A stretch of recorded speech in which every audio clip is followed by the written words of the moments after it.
cooperarmos com o Conselho para a Paz e Cooperação, e hoje vamos ter o prazer, a honra de receber o representante da Frente para Polisário em Portugal, o Sr. Omar Mi, que está há pouco tempo em Portugal. Dá para compreender assim devagarinho? Dá. Sim, senão estava em espanhol, mas devagarinho. É quase igual à língua castelhana. Infelizmente, não encontramos livros relacionados com o tema de hoje, o que prova realmente o quanto precisamos de abordar o tema, mas já que temos aqui a Presidente do Conselho Português do Conselho Português para a Paz e Cooperação, Hilda Figueiredo, querida amiga, colega e associada da Unicef, lembro que temos à venda cá o livro dela, o último, Deserto Longo, com pinturas de Agostinho Santos.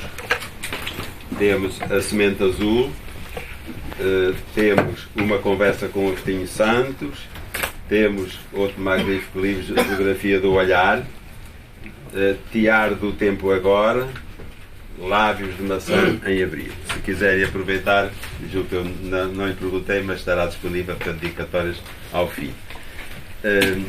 Então, vou passar a palavra a Ilza. Muito obrigado, então, com a máxima atenção.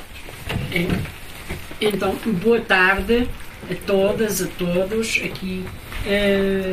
Muito obrigada ao Rui Vaz Pinto e à direção da Unicef, que sempre nos acolhe tão bem, como acabam de ouvir e de ver, e sabem que é muito habitual aqui organizarmos sessões. E muito obrigada à presença vossa, mas em especial hoje ao nosso convidado, ao Sr. Omar Mi, representante da Frente Polisário em Portugal, que aceitou vir aqui falar sobre a situação atual.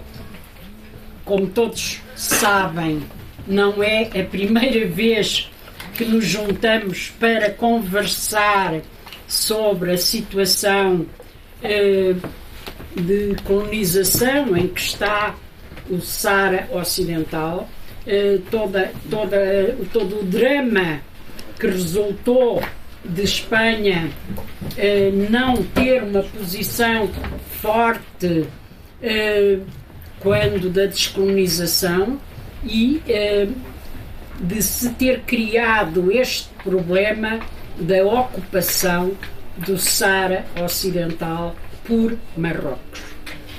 Já houve várias resoluções da ONU que não são cumpridas. Esse é o problema, que decidiu da realização de um referendo para que o povo sarauí decidisse do seu futuro, isto depois da luta armada que eles fizeram, que a Frente Polisário, mas ele falará melhor do que eu sobre isso, o seu representante, que nós reconhecemos como o único representante do povo sarauí, a Frente Polisário, que levou a luta do povo pela autodeterminação e independência, pelo direito soberano do povo sarauí decidir do seu futuro. E mais tarde, quando fizeram o cessar-fogo, foi em condições que a ONU reconheceu, fez resoluções, que ficou decidido no referendo. Até hoje não houve ainda referendo. E há desenvolvimentos negativos da própria Espanha, como sabem, mas também falará disso. Alguns dos presentes, sobretudo o Henrique, já esteve presente aqui, o professor Henrique Borges, que é também membro do Conselho Português para a Paz e Cooperação, mas é também da FEMPROF, fez já uma visita às zonas de refugiados do Saara Ocidental. Como sabem, há campos de refugiados na Argélia que procuram, enfim, viver o melhor que podem no meio do deserto.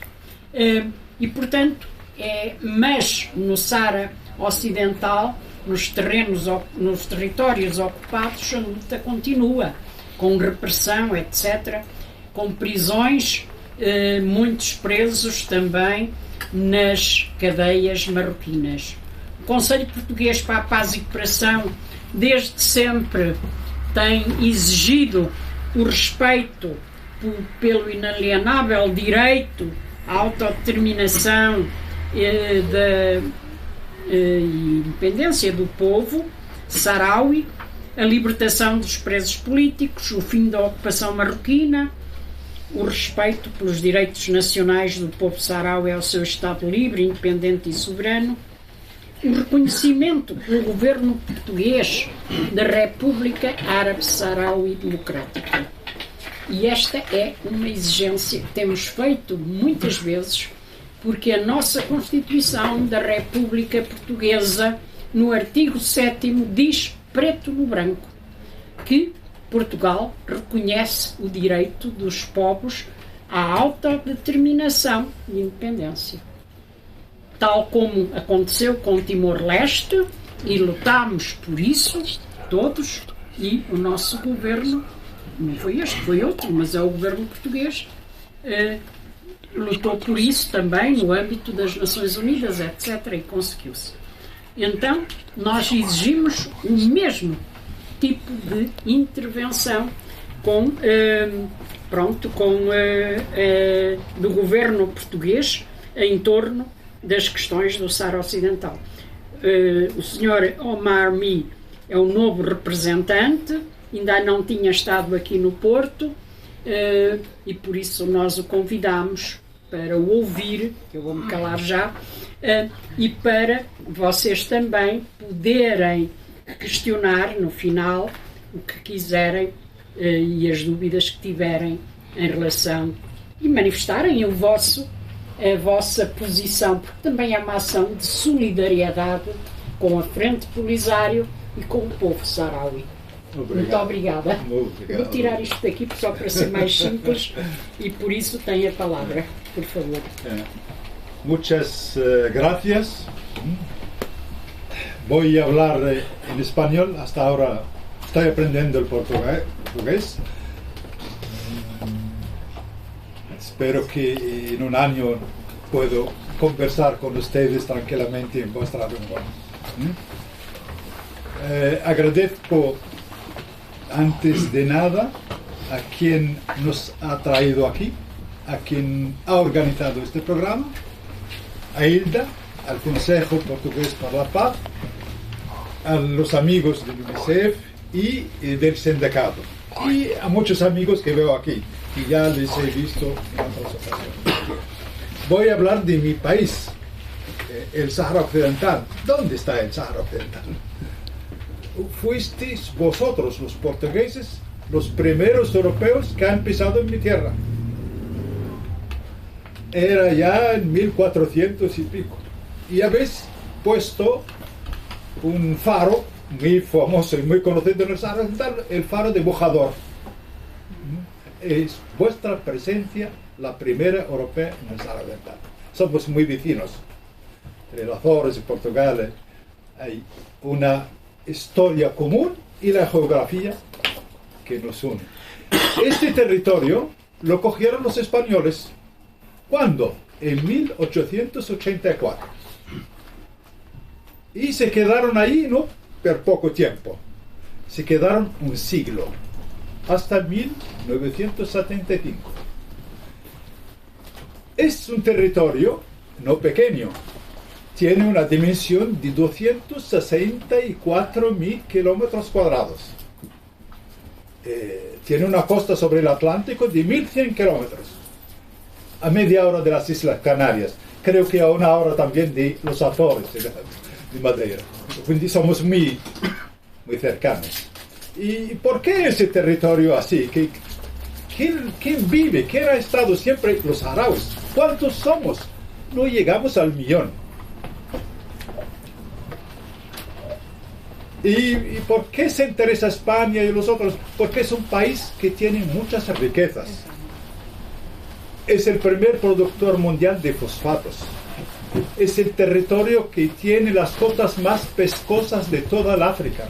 Hay hierro, hay petróleo. Y nosotros decimos, si mi país era solamente arena y camellos, nos habrían dado la independencia hace muchos tiempos, hace muchos años. Pero es un país que tiene una posición estratégica, que tiene una riqueza enorme y que tiene una población pequeña. Pero tenemos una cosa importante, que es nuestro derecho. En 1963, las Naciones Unidas, en ese tiempo, han dicho que aquel territorio es un territorio no autónomo y que su pueblo tiene el derecho a la autodeterminación. Lo dijeron, incluso Portugal, lo firmó también, todos los países del mundo. 1963, a la Asamblea General, representado todos, el Sáhara Occidental se llamaba Sáhara Español. Es un territorio no autónomo y su país, su pueblo tiene el derecho a la determinación. Y empezaron a decir a España, andad, tenéis que ir, pero tenéis que organizar un referéndum. Y España estaba de acuerdo, finalmente. No muy de acuerdo al inicio, porque ahí, en esos años, había un señor que no era muy democrático en España. Estaba Franco. Y para no aplicar lo que decían las Naciones Unidas, ha dicho, no, el Sáhara Occidental es la provincia número 53. Es un territorio nacional español, ha dicho. Así para escapar, es un territorio nacional, no se puede aplicar la doctrina de las Naciones Unidas. A pesar de todo esto, en 1975 los españoles aceptan que la solución es el referéndum y llaman a las Naciones Unidas. Y las Naciones Unidas envía una misión muy famosa. Yo me acuerdo, era joven, salí a la calle para manifestar con muchos saharauis delante de la visita. Es la primera vez de la historia que las Naciones Unidas vienen a visitar mi país y a preguntar qué es lo que queremos. Todos salíamos con la bandera del Polisario. Éramos la mayoría. Y queríamos solamente dos cosas: fuera España y viva el Polisario, la independencia. Este era el eslogan. Las Naciones Unidas salen de esa semana de visita al Sáhara Occidental con la convicción, y lo han escrito, que el Sáhara Occidental, el pueblo del Sáhara Occidental, quiere la independencia. Dos, que el pueblo del Sáhara Occidental es representado por su movimiento de liberación Frente Polisario. Dos conclusiones. Llegan a New York y las Naciones Unidas fijan una fecha. Tenía que ser mayo del 75 a realizar el referéndum y cerrar el último caso de descolonización todavía abierto en África en aquellos años. Después de Portugal, que salió de las colonias, quedaba solamente España. En Marruecos, nuestro vecino del norte, que tenemos con él 450 kilómetros de frontera, ha dicho no, por favor, Naciones Unidas, igual Mauritania, no hacer el referéndum hasta que queremos saber del Tribunal Internacional de Justicia si esta tierra, que se llama Sáhara Occidental o Sáhara Español, era una tierra de Marruecos o de Mauritania o de nadie. La Asamblea General dice, bueno, antes de hacer el referéndum vamos a escuchar el aviso consultativo, no un dictamen, un consultativo. Vamos a llamar al Tribunal Internacional de Justicia de las Naciones Unidas en La Haya. Vamos a hacerle dos preguntas. El Sáhara Occidental, antes que los españoles entran en el territorio, era una terra nullius, es decir, de nadie, un desierto sin población. Y si la respuesta es negativa, ¿cuál eran los lazos jurídicos y de soberanía entre el territorio del Sáhara Occidental y Marruecos, nuestro vecino, y también con Mauritania? Quería saber, las Naciones Unidas, saber. Nosotros no éramos presentes, no fuimos invitados a hablar a La Haya. Fue España, fueron los abogados marroquíes, fueron los abogados de Mauritania y fueron los abogados de Argelia, los cuatro. Cada uno traía un camión lleno de documentos. Cada uno de estos, un camión lleno de documentos al Tribunal de La Haya. Y en un año el tribunal estudió, debatió todas las preguntas que Marruecos, Mauritania, España. La conclusión es esta. Y la han dictado el 31 de octubre de 1975. Delante de toda la documentación, el tribunal responde a las dos preguntas. La primera, el Sáhara Occidental no era terra nullius. Había una población, un pueblo organizado con su estructura estatal, tribal, de verdad, pero era algo independiente de los países. Segundo, no tenía ninguna relación de soberanía ni con Marruecos ni con Mauritania. Ya, justicia dada es la primera sentencia del Tribunal Europeo sobre el Sáhara Occidental, 1975, el 31 de octubre. Y por eso, en la nota, el Tribunal de La Haya pide a la Asamblea General de proceder a la descolonización del territorio y de aplicar la resolución 1514, es decir, organizar el referéndum. Marruecos no acepta esto. Y sobre todo había un problema. Aquel año, octubre del 1975, quien comandaba, quien era el jefe de España, era Franco. Estaba muriendo. Estaba llegando un nuevo rey, joven. No quería empezar su reinado con una guerra. ¿Me entendéis? No quería empezar su reinado con una guerra. ¿Y qué ha hecho? No ha hecho lo que las Naciones Unidas decían, hacer el referéndum. No ha hecho lo que los saharauis queríamos, que se vayan y que nos den la independencia como todos los pueblos de África. Ha llamado los dos vecinos del norte y del sur. Llamó a Mauritania y llamó a Marruecos. Y los tres, el 14 de noviembre de 1975 a Madrid, han decidido de hacer así. Esta parte es de Marruecos y esta parte es de Mauritania. Y los saharauis que estaba aquí es marroquí y el que estaba aquí es mauritano. Nos dividieron, nos vendieron y no respetaron ni nuestra voluntad ni la legalidad internacional.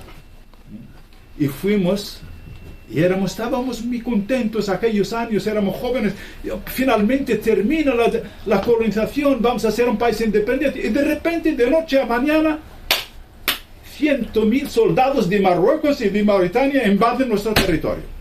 Entran, y no entran pacíficamente, no llegaron pacíficamente, como la propaganda marroquí dice, que es la marcha verde, que son personas. No, había el ejército marroquí. Y había el ejército marroquí con un mandato del rey Hassan II. Si encontráis a los españoles, abrazarlos. Si encontráis a otros, matarlos. Este es lo que el rey Hassan II decía a nosotros. Y así, en un año, se crola y cae todo sobre nuestra cabeza. Fuimos obligados de continuar nuestra resistencia y fuimos obligados a huir, muchos de nosotros. ¿Sabéis qué es huir en el desierto sin nada? A pie, mujeres, niños, ancianos, una gran travesía del desierto, y hemos encontrado paz y refugio en un país que es vecino y que tenemos con él una frontera de 40 kilómetros. Es Argelia. ¿Y por qué Argelia? Porque era el único país que tenía frontera con nosotros y que no tenía reivindicación territorial sobre nuestro país y que quería que el Sáhara Occidental tuviera la posibilidad, a través de un referéndum, de decir qué es lo que quería. Empezó para nosotros una guerra muy larga, en silencio, porque no había gente en Zampa, y vi juro que era una guerra terrible, porque en Marruecos utilizó todos los instrumentos de combate que él tenía. Napalm, asesinados, cogían a las personas y los metían en helicópteros y los tiraban en el aire. Pero hemos resistido. Hemos resistido de dos maneras. Marruecos, Mauritania y España querían que el pueblo saharaui desaparezca. Y nosotros queríamos resistir. Y fueron, porque miles de personas se trasladan a pie y hacen y construyen en el exilio, en Argelia, donde no había nada. Si alguien de ustedes ha visto dónde viven actualmente los refugiados, cuando hemos llegado no había ni agua, ni había árbol, no había nada. Y fueron las mujeres saharauis, porque la mayoría de los hombres estaba combatiendo, estaba resistiendo. Y fueron las mujeres saharauis a construir hospitales, escuelas, a organizar la resistencia, a hacer la vida y a construir el modelo de Estado saharaui con nuestras manos. Duró esa guerra, contra Mauritania 3 años y la hemos ganado contra Mauritania. El agosto de 1979, Mauritania, destruida, sale del conflicto. Sale, renuncia a toda reivindicación territorial sobre el Sáhara Occidental. Hace un acuerdo con nosotros, un acuerdo de paz. Reconoce la República Saharaui y sale. Actualmente tenemos muy buenas relaciones con Mauritania. Y la verdad, con Mauritania no era necesario una guerra con los saharauis. Teníamos muchas relaciones de amistad, de idioma, y ellos tienen 2 kilómetros de kilómetros cuadrados de terreno, de arena, y no necesitaban otro trozo del Sáhara Occidental. Pero fueron obligados. Marruecos, ¿qué hace? Toma también esa parte del territorio del Sáhara Occidental que Mauritania nos dio. Y se convierte Marruecos en el gran ocupante de todo el territorio del Sáhara Occidental. Dura la guerra 16 años. Marruecos construye un muro, el más largo del mundo actualmente. Es un muro de arena, de piedra, de 2.700 kilómetros. Y ese muro de 2.700 kilómetros es custodiado, es decir, hay 110.000 soldados marroquíes. Y hay otra cosa muy peligrosa. Hay 7 millones de minas delante de Sico. Y así duró la resistencia hasta el año 1991. Del 75, la guerra, hasta 1991. 1991, ¿qué pasó? Por una parte, las Naciones Unidas, todos los años, siempre en octubre, noviembre, diciembre, hay una resolución sobre el Sáhara Occidental. El Sáhara Occidental es un territorio no autónomo, su pueblo tiene el derecho a la autodeterminación. Ahí tengo un libro de resoluciones, de las muy buenas resoluciones. Tienen todas un denominador común, es el derecho a la autodeterminación del pueblo del Sáhara Occidental. En el 91, el secretario general en aquella época era Pérez de Cuéllar. Y Pérez de Cuéllar ha escuchado la Organización de la Unidad Africana, OUA, que le pedía hay que intervenir en el Sáhara Occidental. La OUA ha tomado una posición a favor del Sáhara Occidental, ha echado a Marruecos. Ha dicho la República Saharaui es miembro de la Unión. Y pedían a las Naciones Unidas de hacer algo para resolver este conflicto. Y los dos, Unión Africana, Unidad Africana aquella época, y Pérez de Cuéllar, es decir, las naciones, los dos, nos vienen a encontrar y nos proponen algo, un documento con, creo, 4 o 5 páginas. Nos dicen, ¿queréis parar la guerra y aceptar este plan de paz? Y resolvemos el problema. Vienen a encontrar a nosotros. Leíamos las 4 páginas y decimos, bueno, ¿queréis hacer el referéndum? Sí. Y hemos hecho la única pregunta que hemos hecho. Pero esta propuesta de solución a través de referéndum es la que quiere Marruecos. El rey Hassan II está de acuerdo sobre esto. Y nos han dicho, sí, su majestad el rey Hassan II acepta que la solución ya no es militar, porque hasta esa fecha Marruecos dice no, la solución es militar, no hay saharauis, hay solamente mercenarios, una vez de Cuba, otra vez de Vietnam, otra vez de Argelia, otra vez de Tuareg, cada vez nos mete una etiqueta, depende de dónde él va a hacer su propaganda. Si va en Occidente dice son mercenarios cubanos, si va en Oriente a monarquías árabes son separatistas que quieren dividir el mundo árabe, y así nos dijeron, aseguraron, no, Hassan II quiere que la solución sea el referéndum. Bien, en fondo, ¿por qué hemos resistido nosotros? ¿Por qué nos hemos levantado contra la ocupación? Porque no fuimos consultados de qué es lo que queremos hacer de nuestro país. Si ahora las Naciones Unidas y Marruecos aceptan que la solución es el referéndum, estamos muy contentos. Vamos, aceptamos.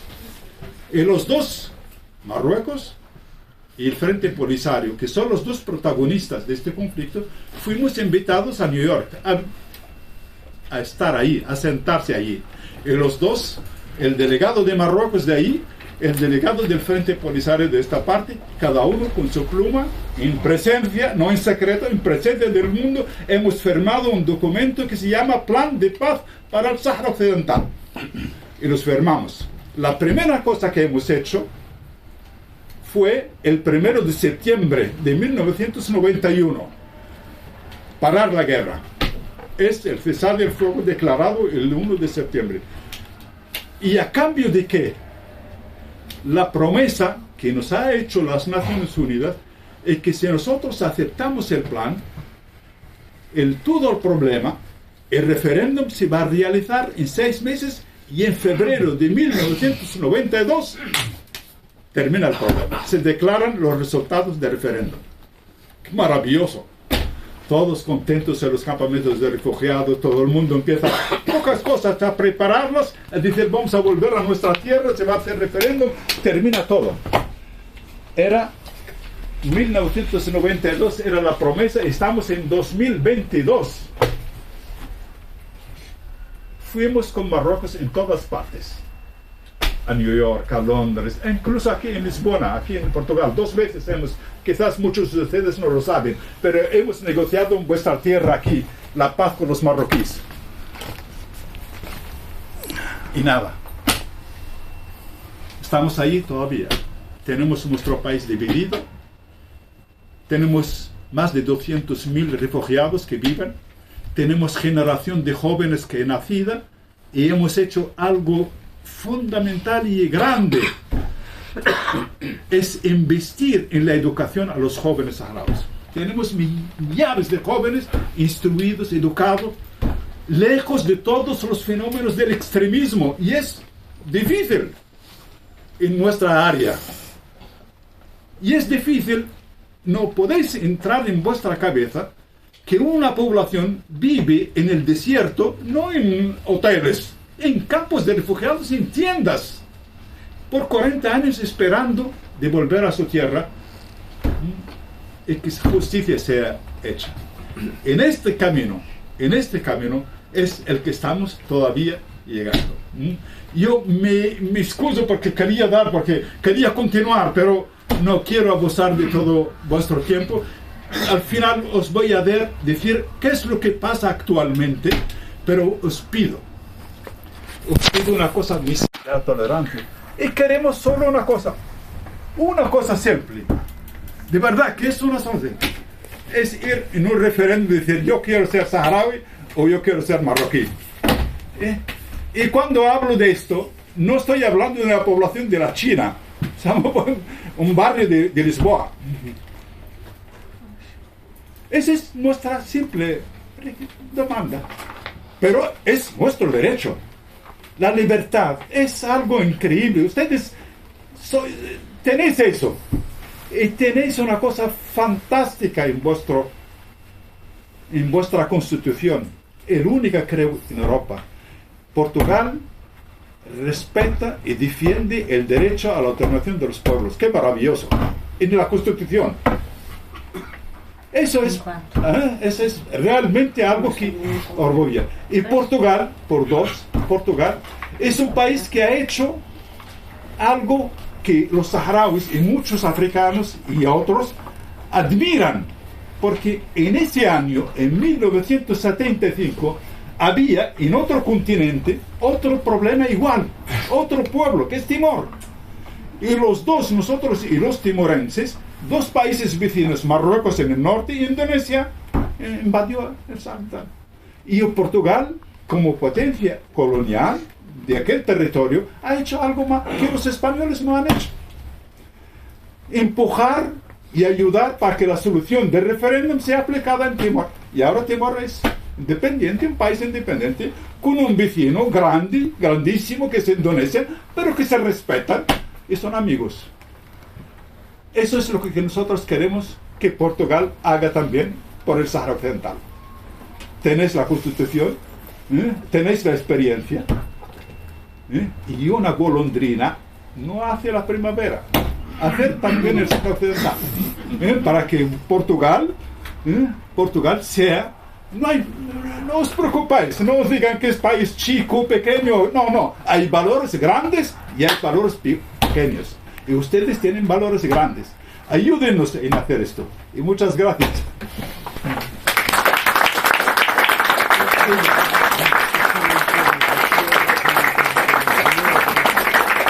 Muito obrigada. Creio que foi uma excelente explicação do problema que existe aqui tão perto, que é o norte da África, e que nos merece todo o respeito, toda a solidariedade e esta exigência também ao nosso governo para que haja, em conformidade com a Constituição da República Portuguesa, e reconheça a República Árabe Saharaui Democrática e lute por ela. Agora, pronto, está aberto um tempo de debate, de questões que queiram colocar ou de opiniões que queiram dar, mas eu, antes disso, pedi ali ao Henrique Borges que também nos dissesse algo. Então, assim, duas ou três impressões que eu tenho, que são certezas relativamente ao Sahara. Nós estamos aqui numa resistência maioritariamente feminina e eu queria referir a importância do papel da mulher no Sahara. Eu faço esta referência porque no contexto do mundo árabe não há, penso eu, que nenhum país onde a mulher desempenha as funções que desempenha no Sahara. Pelo menos na realidade que eu conheço, que é nos acampamentos de Timbuktu. Dizer o seguinte: são médicas, são professoras, são jornalistas, portanto são mulheres que têm um estatuto igual ao do homem. E no contexto do mundo árabe é uma realidade que é extraordinariamente importante e que a mim me causou uma excelente impressão. Quando há bocadinho que o nosso amigo dizia que quem nos recebe são as mulheres, foi uma coisa que eu reparei. Quando chegávamos a um acampamento, a uma tenda, às jaimas, eu reparava que havia poucos homens. Havia muitas mulheres, pois os homens estavam também a desempenhar outras funções e, portanto, as mulheres tinham, digamos assim, e têm um estatuto, uma importância enorme, tem um papel absolutamente e um estatuto absolutamente dignificado no contexto social. Não há, digamos assim, penso eu, em nenhum outro país árabe e estive em alguns outros, que tenham que viva a situação que é evidente. Essa é a primeira realidade que eu reparo. Depois, uma outra realidade é esta. Não só lá como cá, em Portugal, porque tive a oportunidade de acompanhar alguns estudantes sarauís que estiveram aqui no Porto. Um na Faculdade de Engenharia e 3 na Faculdade, ela e mais 2 na Faculdade de Arquitetura. Agora estão a viver em Espanha.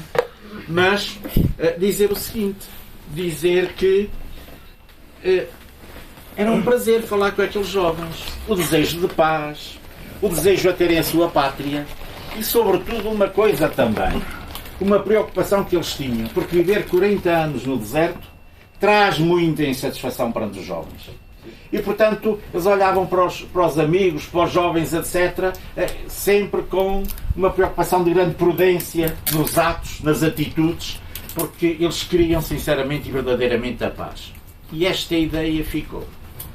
Agora, há uma outra ideia que eu também gostava de deixar. Usa-se e abusa-se da presença dos cubanos pelo mundo todo. Pois eu no Saara, estive no acampamento em Bojador, depois fui e fiz um percurso muito limpo pelo deserto para Semara, e em Bojador conheci um médico, Saraui. Aliás, há alguns médicos que trabalharam cá em Portugal, Sarauis também, e médicas, há uma no País Vasco, com quem costumo comunicar com alguma regularidade, mas achei piada porque o médico lá estava para nos receber, que nos foi mostrar o hospital em Bojador, tinha acabado de tirar o curso em Cuba. Portanto, aqui quando se fala de Cuba, não se fala, pode-se falar de Cuba, e acho que se deve falar de Cuba, e eu pessoalmente presto uma grande homenagem aos cubanos, não pelas armas nem pelo exército, mas pela ajuda que dão, no domínio da educação, no domínio da saúde. Aliás, numa das minhas viagens em Cuba, conheci também médicos portugueses, ou melhor, moçambicanos que estavam a estudar, ouvi falar português, e também conheci sarauis que estavam a estudar em Cuba. Portanto, o que mais posso dizer? É uma questão de humanidade. A vida no deserto é extremamente difícil. Não tem fontes como aqui, não tem água a correr como aqui. Têm dificuldades, mas fazem o seu esforço. E para terminar, e não quero demorar muito mais, é dizer o seguinte: eu admiro o esforço que os sarauis fazem em procurarem reproduzir nos acampamentos aquilo que seria a sua vida e a sua organização administrativa nos territórios que entretanto foram ocupados. Eu queria dizer, eu não me canso, estão aqui alguns amigos, com alguns andamos por aí fora, ali com o Batista, andamos, quer dizer, fizemos também, damos o nosso contributo para a paz e, portanto, eu acho que é um povo que merece respeito, como todos os povos merecem respeito. Estes são os aspectos mais significativos, o modo como nos recebem, o modo como olham para o mundo, o Saara há um episódio interessante que é este. Eu assisti a algumas situações curiosas em alguns dias que lá estive. Uma delas é esta: nós podíamos pensar, houve uma altura em que houve questões entre pescadores portugueses e que foram, quer dizer, por causa das águas territoriais, houve algumas questões. Não há uma palavra de ódio para os pescadores portugueses. Não há uma palavra de ódio relativamente aos pescadores portugueses que estavam a pescar em águas que são águas, são zonas de pesca do Saara. E não há ódio, há uma compreensão, pois são pescadores, quer dizer, é a vida deles. Agora, o que eles se queixam, e têm toda a razão, é precisamente dos bens de que estão a ser expoliados, dos fosfatos, etc. E agora, termino mesmo a dizer isto. Eu acho que há um país europeu extremamente, não sei se é a opinião, mas extremamente responsável pela situação em Marrocos, que é a França. Eu penso que se a França alterasse a sua posição relativamente a Marrocos e relativamente ao Saara, eu penso que o problema do Saara teria uma possibilidade de desenvolvimento pacífico a um curto prazo. Penso que as questões residem todas em França. E não é fácil. Não é fácil para a França. Porque se falarmos com alguns franceses relativamente à questão que eles próprios viveram com a Argélia, reparamos que esses resquícios coloniais, quer dizer, se mantêm e não são de fácil ultrapassagem. Pronto, e era só isto que eu queria dizer. Fica obrigada, Henrique. Eu depois, a propósito disso, vou contar uma história verdadeira, mas agora vou passar a palavra para aí. Sim. Eu sou António Batista da Silva, acompanhamos esta questão. Penso que há que salientar